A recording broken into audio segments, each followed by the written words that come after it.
என் அன்பு தமிழ் சொந்தங்களை யூடியூப் சேனலுக்கு வரவேற்க நண்பர்களை சொந்தங்களை எல்லாரும் எப்படி இருக்கீங்க? ஃபர்ஸ்ட் கிளாஸா இருக்கீங்களா? மத்திய அரசு குடும்ப தலைவிக்கு எல்லாம் 12,000 ரூபாய் வழங்க போறதா சொல்லிட்டு இணையத்துல வைரலா போயிட்டு இருக்குது. பாத்திருக்கீங்களா? என்ன நடந்துகிட்டு இருக்கு? பாஜகவுக்கு எடப்பாடி திரு பழனிசாமி 10,000 ரூபாய் நான் கொடுக்க போறதா சொல்லி கருணை தொகையா கொடுக்க போறதா சொல்லி இருக்கிறாரு.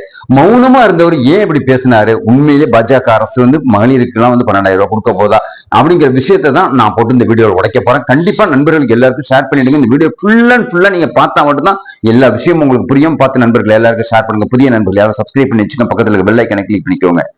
மத்திய அரசு குடும்ப தலைவிக்கு 12,000 ரூபாய் கொடுக்க போறதா புதிய அறிவிப்பு ஓடிக்கிட்டு இருக்குது. இப்ப 24/2/2026 என்ன வைரலா அப்படி போயிட்டு இருக்குது? எந்த செய்தி டிவி லெவல்ல, பத்திரிகை லெவல்ல, யூடியூப்ல மட்டும் அப்படி என்னங்க ஓடிக்கிட்டு இருக்குன்னு சொல்லிட்டு எல்லாருக்கும் கேள்விப்பட்டு இருக்கீங்க. இதுல என்னன்னு கேட்டீங்கன்னா, குடும்ப தலைவிக்கு மகளிருக்கு 1000 ரூபாய் வழங்கிட்டு இருக்க தமிழ்நாடு அரசு இப்ப வரக்கூடிய 2020 ஏப்ரல் மாசம் வரக்கூடிய எலெக்ஷன்ல நம்ம 1500 ரூபாய் உயர்த்தி வழங்க போறதா முதலமைச்சருடைய தனிப்பிரிவு சொல்லிக்கிட்டு இருக்குது. அதே அமைச்சர் சமயத்துல எடப்பாடி திரு பழனிசாமி சொல்றாருன்னா, திமுக பொதுச் செயலாளர், நாங்க ஆட்சிக்கு வந்தோம்னா 2026 ஏப்ரல் எலெக்ஷன்ல நாங்க ஜெயிச்சு வந்தோம்னு சொன்னாக்கா, அதாவது என்டிஏ கூட்டணி ஜெயிச்சு வந்துச்சுன்னா உங்களுக்கு 2000 ரூபாய் கொடுக்க போறதா சொல்லியிருக்காங்க. மத்திய அமைச்சர் பியூஷ் கோயல், எல் முருகன், இன்னும் சொல்ல போனா நயினார் நாகேந்திரன், தமிழ்நாடு பாஜக தலைவர், இவங்க கூட எடப்பாடி திரு பழனிசாமி லாஸ்ட் வீக்ல ஒரு மீட்டிங்ல சந்திச்சு பேசும்போது இந்த முடிவு எடுத்துக்கிற ரகசியமா ஒரு செய்தி வந்துகிட்டு இருக்குது. அது மட்டும் இல்லாம எடப்பாடி திரு பழனிசாமி ஏன் வாயை தொடர்ந்து பேச மாட்டேங்கிறாரு, ஏன் அமைதியா இருக்கிறாரு அப்படின்னு சொல்லிட்டு எல்லாருக்கும் ஒரு குழப்பம் இருந்துச்சு. அதே சமயத்துல எல்லாருக்கும் ஒரு ஆச்சரியமான ஒரு சர்ப்ரைஸ் கொடுக்க போறதாவும் நான் ஏற்கனவே ஒரு வீடியோ போட்டிருந்தேன். பார்க்காதீங்க, என்னோட பிரிவியை போய் பாருங்க. சோ இப்ப போட்டு உடைச்சிருக்கிறாரு.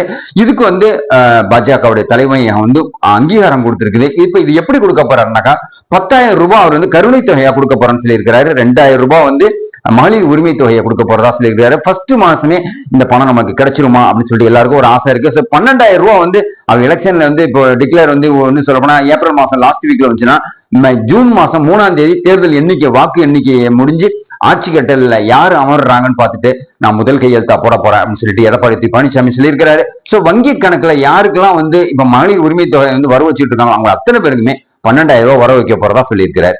ஒரு சர்ப்ரைஸ் தான். இதனால மக்களுக்கு ஒரு பயம் இருக்கு, இது விலைவாசி ஏறிடுமா, எப்படி கொடுக்குறாங்க. ஸ்டாலின் பாத்தீங்கன்னா லாஸ்ட் வீக்ல பாத்தீங்கன்னா ஒரு 5,000 ரூபாய் கொடுத்து புயலை கிளப்பி விட்டாரு. ஒரு மாசம் ஒரு வைரலா போயிட்டு இருக்கு. இன்னும் சொல்லப்போனா ஒரு சர்ப்ரைஸா இருந்துகிட்டு இருக்கு நமக்கு. 3,000 ரூபாய் தேர்தல் எலெக்ஷனை கையை காரணம் கட்டி செக் வச்சு நிப்பாட்டிடுவாங்களோன்னு சொல்லிட்டு பயந்துகிட்டு இருந்த முதலமைச்சர் 3 மாசத்துக்கு சேர்த்து பணத்தை அனுப்பிட்டு கோடைக்கால செலவு கண்டுட்டு 2,000 ரூபாய் அனுப்பியிருக்கிறாரு. இது நமக்கு மே மாசம் வரைக்கும் இந்த பணம் போதும் அப்படின்னு சொல்லி இருக்கிறாங்க.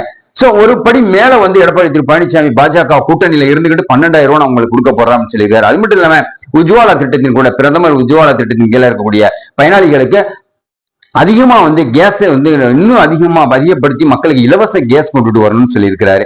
சோ எது எப்படி இருந்தாலும் இந்த தேர்தல் வேற லெவல்ல தான் போகுது. சோ நம்ம வாட்ச் பண்ண ஆரம்பிச்சுன்னா, இந்த ஃபர்ஸ்ட் வீடியோவை நான் போட்டிருக்கேன். பாஜக அரசுடைய மிகப்பெரிய ஒரு ராஜதந்திரம் என்னன்னு சொல்லிட்டு நான் போக தான் தெரியும். இந்த பணம் எல்லா மக்களுக்கும் கிடைக்குமா, எல்லா நம்ம மாநிலத்திலையும் கிடைக்குமானா, இப்ப தமிழ்நாடு டார்கெட் வச்சு பாரதிய ஜனதா கட்சி இப்ப கண்டிப்பா அனைத்து இப்ப எங்கெல்லாம் தேர்தல் நடக்குது, கேரளா, தமிழ்நாடு, அஸ்ஸாம், இன்னும் சொல்ல போனா வெஸ்ட் பெங்கால், இந்த குஜராத், இந்த மாநிலங்களுக்கு விரிவுபடுத்த போறதாகவும் சொல்லியிருக்கிறாங்க. சோ இவங்க ஆட்சிக்கு வந்தவொடனே உங்களுக்கு 12,000 ரூபாய் நமக்கு கிடைச்சிரும் அப்படிங்கக்கூடிய ஒரு செய்தியும் வந்துட்டு இருக்கிற அடிப்படையில நான் தொடர்ந்து வாட்ச் பண்ணிட்டு இருக்கிறேன். இதே சமயத்துல ஆளுங்கட்சியில இருக்கிறவங்கள்ட்டையும் எதிர்கட்சியில இருக்கிறவங்கள்ட்டையும் செய்தியை சேகரிச்சு அடுத்த வீடியோல நான் உங்ககிட்ட சொல்றேன். இதுக்கு என்னென்ன ஆவணங்கள் தேவைங்கிறதையும் அடுத்த வீடியோல நான் உங்கள்கிட்ட சொல்லிடுறேன். இந்த வீடியோ பிடிச்சிருந்தா லைக் பண்ணுங்க, கமெண்ட் பண்ணுங்க, ஷேர் பண்ணுங்க. புதிய நண்பர்கள் யாரும் சப்ஸ்கிரைப் பண்ணி யூடியூப் சேனலோட நெருங்கிய சொந்தங்கள் அடங்க பக்கத்துல பெல் ஐக்கானை கிளிக் பண்ணி புதிய சிந்தனையோட மீண்டும் உங்களை சந்திக்கிறேன். நன்றி.